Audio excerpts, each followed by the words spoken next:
De la época dorada del boxeo mexicano hay muchas historias que rescatar, pero sin duda hay algunos peleadores que atraparon los corazones del público en esos años. En los años 30 y 40 del siglo XX pasaron muchas cosas. Arriba de los cuadriláteros se convirtió en el deporte nacional y marcó el pugilismo mexicano por el resto de su historia. Aquella época inspiró películas, libros, a una cultura y a miles de personas que quisieron seguir sus pasos, y hasta el día de hoy México se sigue consolidando como una de las potencias mundiales del boxeo. En aquella historia de la época de oro del boxeo mexicano, habían varios peleadores amados por el público, pero se puede decir que uno de los más importantes, si no el más, es de quien hablaremos en esta historia. Una historia llena de victorias, pero también con momentos negros que trajeron gran tristeza para el protagonista de esta historia. Uno de los peleadores más brillantes y amados en el boxeo mexicano en toda la historia. Nada más y nada menos que quien inspiró la película llamada El Campeón sin Corona de 1945. Él es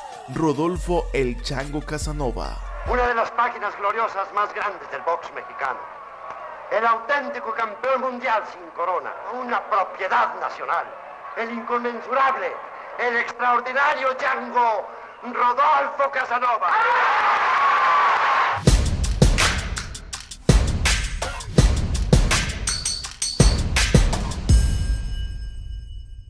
Rodolfo Casanova nació en León, Guanajuato, el 21 de junio de 1915. El Chango había perdido a su padre en la guerra y le tocó empezar a trabajar desde muy pequeño. Así también conoció el pugilismo y empezó su carrera deportiva. Y a los 14 años se subió al entarimado por primera vez. Creció en un barrio popular en donde eran conocidos él y sus hermanos como los Changos, todo por su extrema delgadez y sus brazos largos. Esto de tener brazos largos simplemente más tarde se convirtió en una gran cualidad, pues en el deporte que él brillaría. Esto es algo que ayuda mucho a un pugilista. El Chango Casanova empezó a pelear muy prontamente, cuando era solamente un adolescente. Cuando tenía 17 años hizo su primera pelea, en junio de 1932 contra Chato Laredo, ganando esa pelea por puntos, así como ganó las siguientes 7 peleas. Lo único malo es que te quieran obligar a que te caigas, pudiendo llegar limpio al campeonato. En un principio de su carrera era conocido como el Nevero de Lagunilla, haciendo peleas interesantes que empezaron a catapultar su carrera. El Chango Casanova, como ya era conocido en ese momento, empezó a ganarse el público mexicano. La primera pelea que hizo en los Estados Unidos la perdió, pero siguió extendiendo su récord, peleando en ambos países.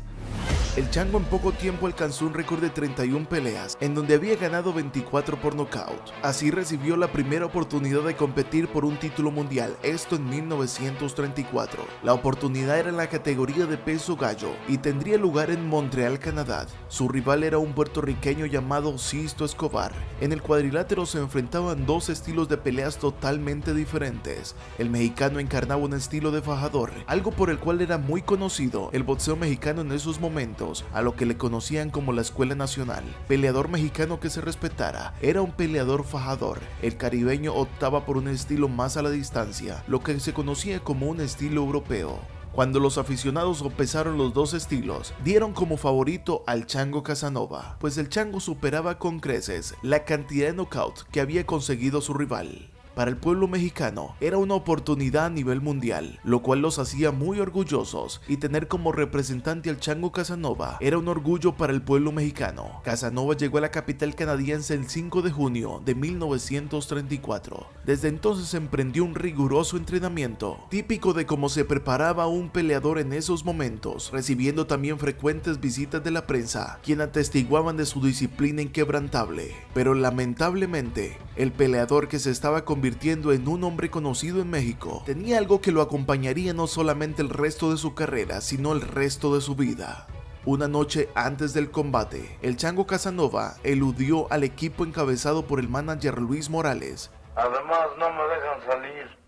Claro, lo hacen por mi bien. Y ya habiéndose escapado de su círculo deportivo, se fue a emborracharse a los bares de Montreal. El Chango Casanova tenía la oportunidad más importante de su vida, pero esa noche antes decidió mejor irse a tomar unas copas. Aquellas copas se convirtió en tremenda borrachera, lo cual lo llevó a caer en el suelo totalmente inconsciente. Cuando lo encontraron con los estragos del alcohol, era innegable que el Chango Casanova estaba perdidamente borracho.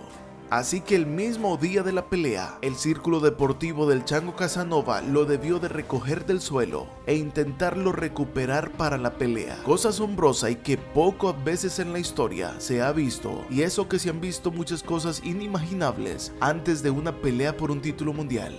Al equipo de Casanova le tocó hacer milagros para que él estuviese en pie. Para dar el peso estaba justo y ni siquiera podía tomar agua para hidratarse, porque pesaría más de lo que necesitaban. El Chango estaba deshidratado después de una fiesta y necesitaba tomar agua, pero no podía hacerlo.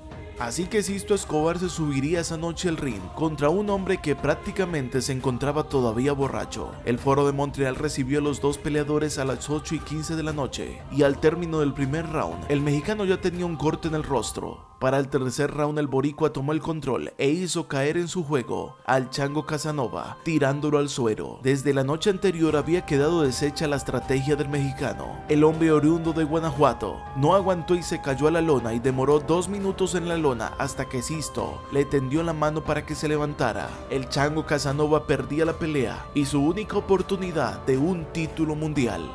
Frente a la gran desilusión no solamente de los mexicanos, sino también del Chango Casanova, el mexicano se traía $35,000 asegurados, pero una derrota que lamentaría el resto de su vida. ¿Qué pasó, mi changuito? No se me desinfle.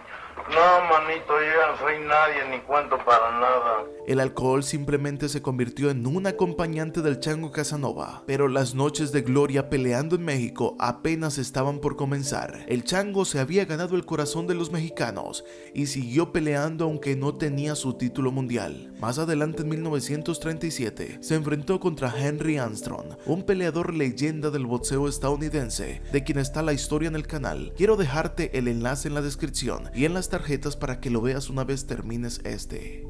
El Chango también perdió esa pelea en el tercer round y más tarde, después de la pelea contra Armstrong, se empezaron a dar cuenta que el Chango asistía a las peleas en estado de ebriedad. La autodestrucción del peleador mexicano seguía su curso mientras que su carrera deportiva avanzaba. Esto no le impidió de que el Chango se convirtiera en un ídolo en la época del boxeo mexicano, en un tiempo en el que se enfrentaban los mejores peleadores de México, enfrentándose contra hombres de la talla de Juan Zurita y contra Kid Azteca, a quien le ganó por decisión en su primera pelea. La pelea contra Kid Azteca fue el 25 de marzo de 1936. El Chango se convirtió en el peleador del pueblo y para el pueblo, llenaba las arenas mexicanas y brindó espectáculo durante muchos años. Su vida de fiesta, paralela a su vida deportiva, seguía avanzando hasta 1948. Durante 16 años hizo 106 peleas, donde obtuvo 81 victorias, 51 por nocaut, estando cerca del 50% de nocaut en su carrera deportiva. Era tan amado en México que esta historia que les voy a contar reflejará más o menos lo que él significaba para la afición del boxeo en México. En un momento de su carrera deportiva, un mexicano, un compatriota suyo, lo noqueó. Aunque eran dos hombres nacidos en la misma tierra, el Chango Casanova salió noqueado en esa pelea, pero su rival, quien lo había noqueado, se llevó el odio de la fanaticada mexicana. Aunque había nacido en el mismo México, a quien amaban era a Rodolfo Casanova, y la gente insultaba al peleador mexicano que le había provocado ese knockout. Así era el amor hacia Rodolfo el Chango Casanova, quien se convirtió prácticamente en el boxeador más querido de la época de oro del boxeo mexicano. El mexicano que había noqueado al Chango Casanova era nada más y nada menos que otra leyenda de esta época, que es Pedro Ortega, más conocido como el Jaibo. Vencedor de campeones, Pedro Ortega, el Jaibo. El Chango Casanova se retiró después de ganar títulos nacionales y atrapar a la hinchada mexicana del boxeo. En 1945 inspiró la película biográfica El Campeón sin Corona. Aunque esta película no estaba autorizada por el Chango Casanova, la película fue un éxito, aunque después el Chango demandó a quienes produjeron la película, pero Casanova perdió la demanda. La película hoy en día se encuentra en YouTube. El Chango Casanova también apareció en Los Guantes de Oro de 1961, en donde con solo 45 años se veía muy menguado, no solamente por la parte pugilística, sino por su vida de desmanes, que lo llevaron a caer a un hospital donde atendían a personas con problemas con su salud mental. No digas eso, Rodolfo. Tú fuiste grande y el público no te olvida. Pues sí, manito, ya me ves ahora aquí tratando de ganar mi última pelea contra el enemigo más duro y el que más naquez me ha dado en la vida, el maldito trago. El alcoholismo atrapó la vida del Chango Casanova y no pudo quitárselo de encima hasta que en 1980, con 65 años de edad, Rodolfo el Chango Casanova se iba de este mundo el 23 de noviembre del 80 en Ciudad de México, y esto en una terrible situación de pobreza. El Chango Casanova ganó todo con el boxeo, pero también lo perdió todo por el alcoholismo. Si te gustó esta historia, suscríbete para vernos en el siguiente video, si Dios nos presta la vida. Bye.